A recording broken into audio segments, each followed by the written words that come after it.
In this video, let's talk about some more date functions, because managing and manipulating dates in Excel is something that happens a lot.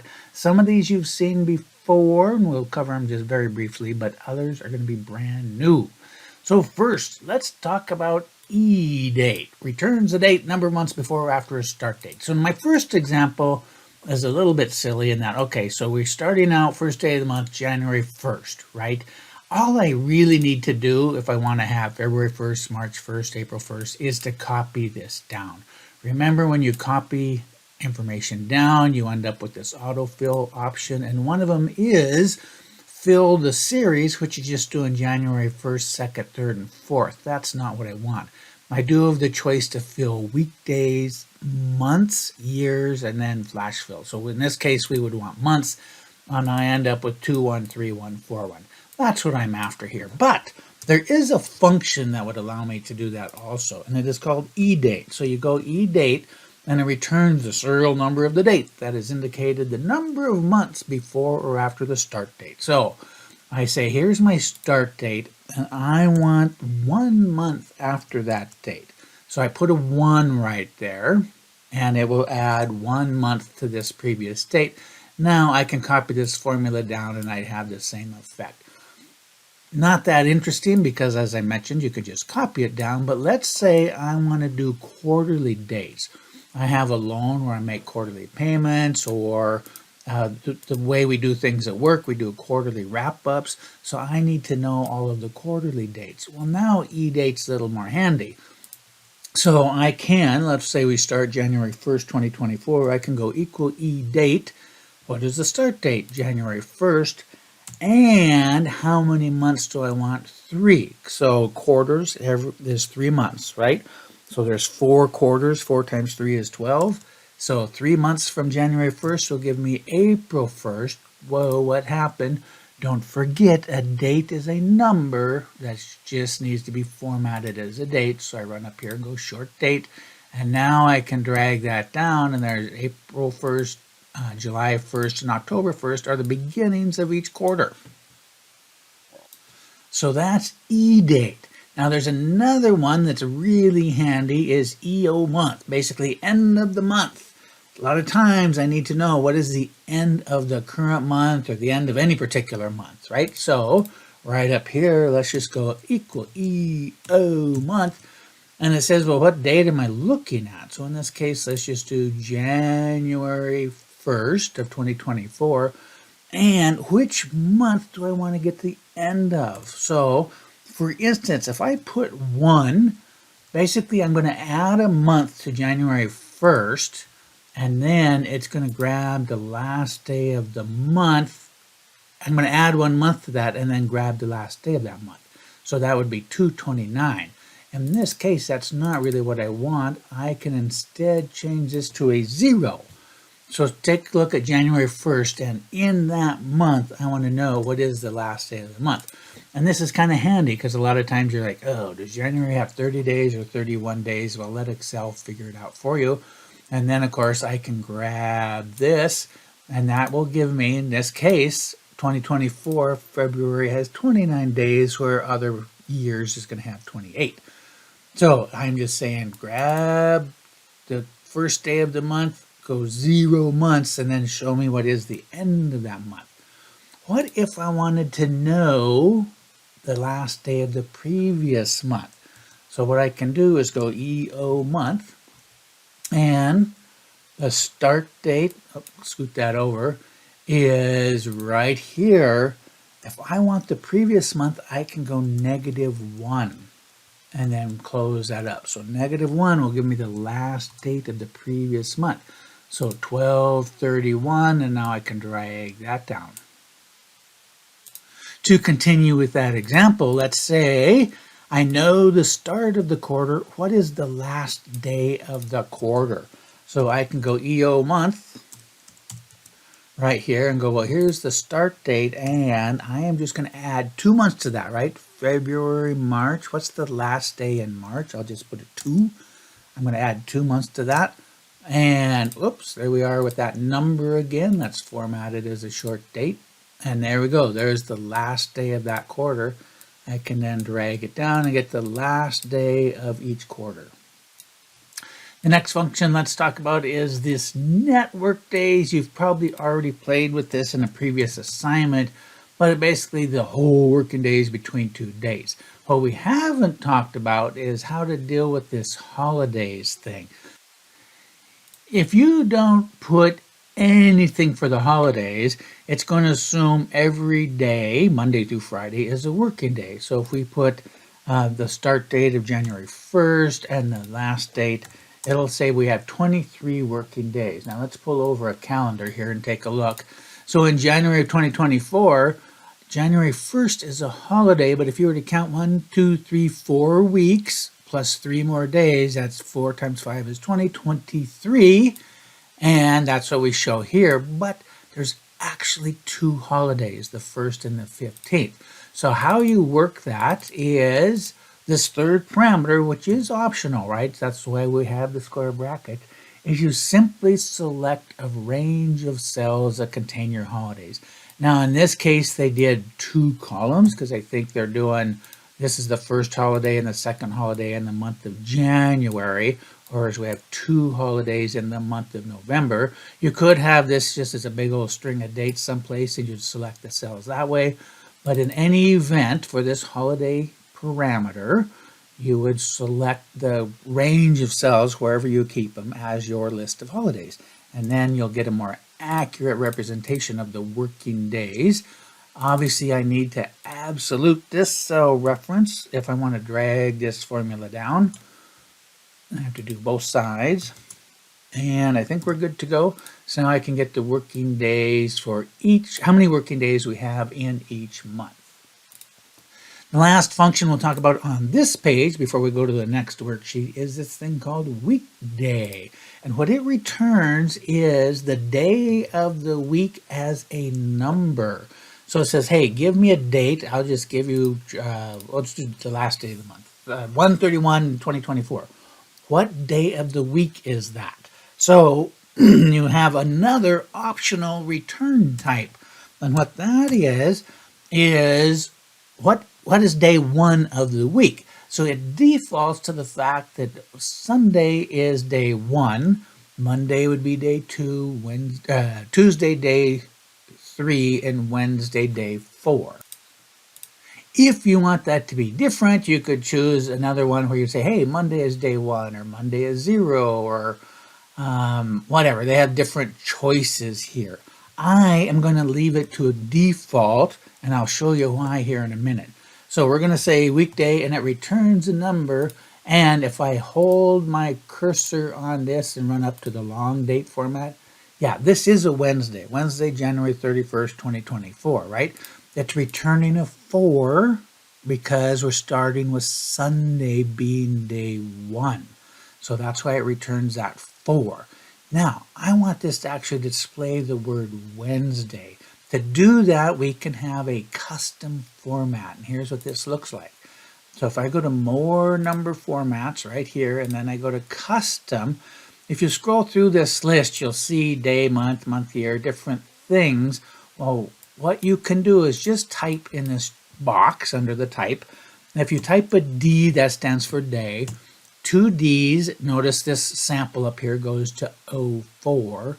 3 Ds switches from the 4 to a Wednesday.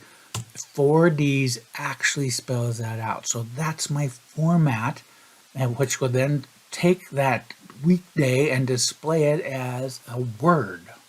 The thing you have to be careful with is Excel is expecting Wednesday to be day 4. And if you were to switch up one of your return types and say, I'm going to do number 2, right? So that Monday is 1, Tuesday is 2, and Wednesday is a 3. Well, then all of a sudden, this is going to return the fact that that day is Tuesday, which isn't right. So if I run up here and just say, hey, let's just make this a number format, notice it's saying it's a 3. Well, that is, if Monday is 1, Tuesday is 2, Wednesday is 3, great. But Excel doesn't recognize that. I'll hit Control Z when we do that custom format. That's why when we do this, if you're going to do the custom format, you have to use the default value here. and then you'll get these accurate day of the week. So now I can drag that formula down and see what day of the week it is for the last day of each month.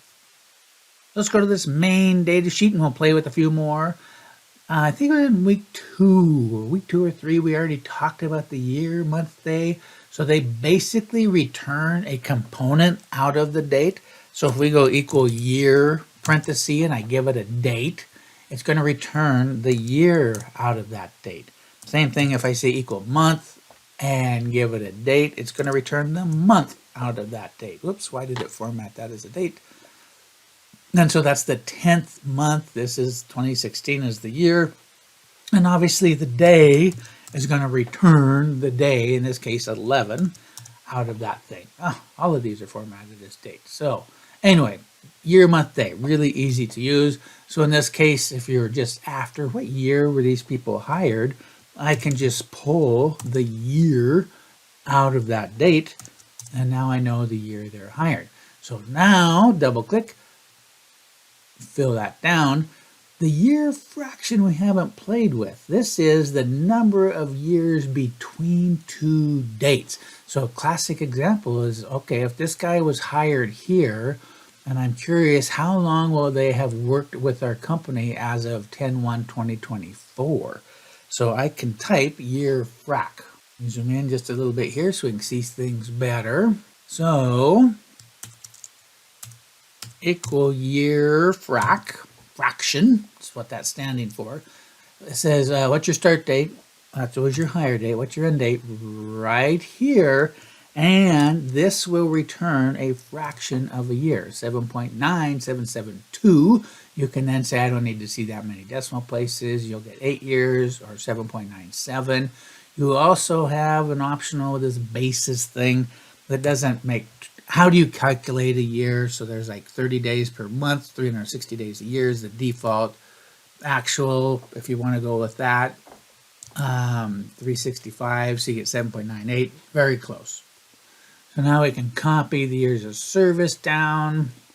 Oh, what did I do? Oh, don't forget B1. In this case, I need to function F4 absolute that. There we go. Now, what if your boss came to you and said, hey, the first review for a performance review is 6 months after their hire date. So I know their hire date. What is the date of their first review? So we already talked about this function. Whoops. Edate. I want to take this and add 6 months to it. So what I can do is go equal edate. I'm going to take their hire date and I'm just going to go comma 6. So that's a classic example or another example of using edate. Oh, all of a sudden I'm formatted in $signs on this one. So let's run over and switch that to a short date. So if you're hired on 10/11, April 11th would be a review. Again, just to create an example, what if our reviews are at the end of that month? All of our reviews are the end of the month of their 6th month after that.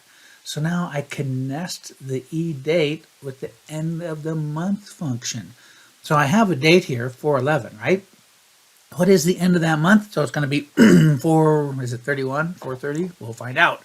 I'm going to take this function, I can do it down here, and put Eomonth, and this thing wants a start date. Well, what did the edate just return? It returned a date. So we're good there. So now all I have to do is go comma. I want the end of that month, so I'm going to put 0. I'm not going to add any months to it. And now we'll hit the end of the month for that edate. And so we get 4/30/2017. And so this is the last day of each month, 6 months after the hire date. The last two functions we'll talk about have to deal with time. And as a reminder, time is just a fraction of a day. So 12 p.m., if I were to display this as a number, is 0.5. It's half of a day, right? 8 p.m., if I display this as a number, is a third of a day. There's 24 hours in a day. 8 p.m. is a third of 24, 0.333. So just that reminder, because we have dealt with time a little bit, So in the past, I want to know what's between the, how many hours and minutes are between these two times. What we've done is take this time minus that time and that quantity, parenthesis. So that is going to be two fractions being subtracted, which leaves you a fraction, and that's a fraction of a day. So I multiply that by 24, and that tells me, if I format this as a number, that that's 4.5 hours between here, which kind of makes sense. 8 o'clock to 12 o'clock is 4 hours. Well, then I have 15 minutes to the left of 8 o'clock and 15 minutes to the right. So you can tell that's 4.5 hours. Well, there's a function that's just like year, that's just like day and month.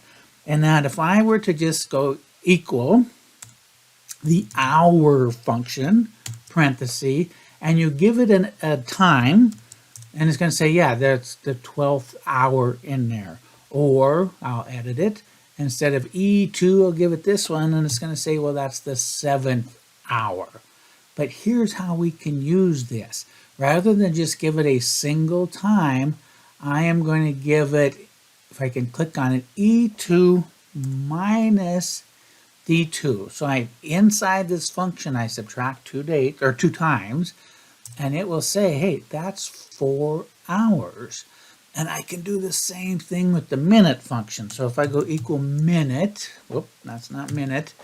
Again, same thing. If I were just to give it 1, it's going to say, yeah, you have 15 minutes right there. Or if I gave it this one, it would have a 45.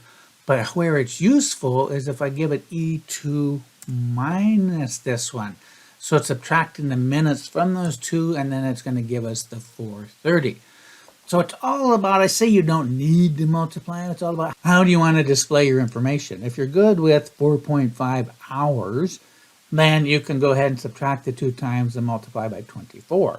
But it might be a little easier for your users to see 4 hours and 30 minutes in 2 columns, in which case you can use the hour function, and inside of it subtract the 2 times, and you can use the minute function, and inside of it subtract the 2 times, and then you'll get the 4 hours and 30 minutes, and it's easier for some people to read that, especially when you end up with, like, so 4.5, 4.08, that gets a little bit weird, 5.42, whereas 5 hours and 25 minutes is more easy to understand for most people. So the hour and minute function are easy to use. You just have to remember, because the parameter it's asking for is a serial number, is the time, and it's going to pull out the hour or the minute out of that time.